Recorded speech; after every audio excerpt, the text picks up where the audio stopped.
name is Onyeka Obasi. I'm the president and founder of Friends of Africa International. It's a non-profit with a mission to promote human rights, social justice, democracy, and good governance in Africa. We started in 2005, and since then we've been celebrating African legends that have demonstrated exceptional service in leadership and in serving the country, in the continent as a whole. Nyembolo da sinka, sina diade, sintigela diado. Kambolo da kana diade, kantigela diado. Nyembolo da boloka, bolo la diade, bolo tigela diado. I am here today because my father empowered me through education. I'm here today because my nation believes in me and empowered me in giving me responsibilities. Africa's landscape, the richness of its soil, strewn with minerals of every hue, and waters full of life and fauna, have been the source of inspiration for some of the best poetry and music. The impression they had was that there was something good about Africa.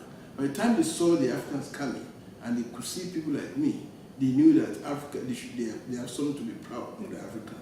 The crux of the problem was that the non-5% Africans who dominated the economy and politics, I kind of made them feel that they did them a lot of good by taking them out of Africa, and I was going to be proud of Africa.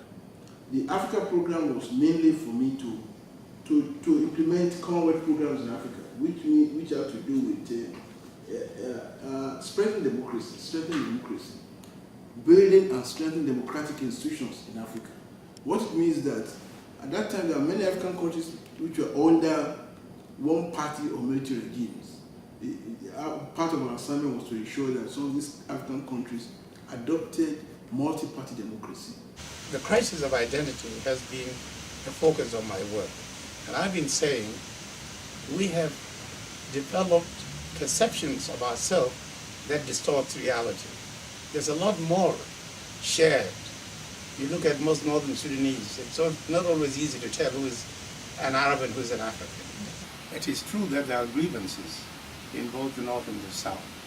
Grievances that the South has helped to expose, because it used to be seen that the country was a dualism of Arab Muslim North and Southern Animist Christian area. Now the vision of the new Sudan has transcended this divide, and the grievances that the people of the South used to feel are now shared. Once or twice I thought they would put me away in jail, and under Idi Amin I thought worse might happen, not just put me in jail, exactly. Etc. So there are risks, there's no doubt there are risks. I managed to escape both imprisonment and assassination, but many others, including members of my own family in Kenya, have not always escaped imprisonment. So they've been imprisoned by the Kenya government for political positions they have taken. But it's very important that the new generations continue to be able to speak truth to power, even if there is often some risk. Very often in developing countries, intellectuals and lecturers and professors are cautious, a little too cautious, and feel threatened by the political system. It's not all their fault, because governments are often intolerant. But young generations shouldn't wait for a Tahrir Square in Cairo until a leader has been there for 30, 40 years before they demonstrate. You can do it much earlier, and you can do it not just you've stayed too long.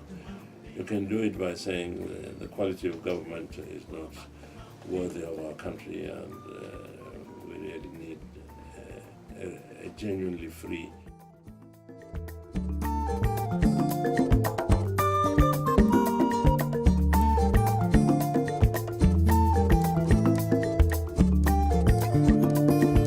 banyo fese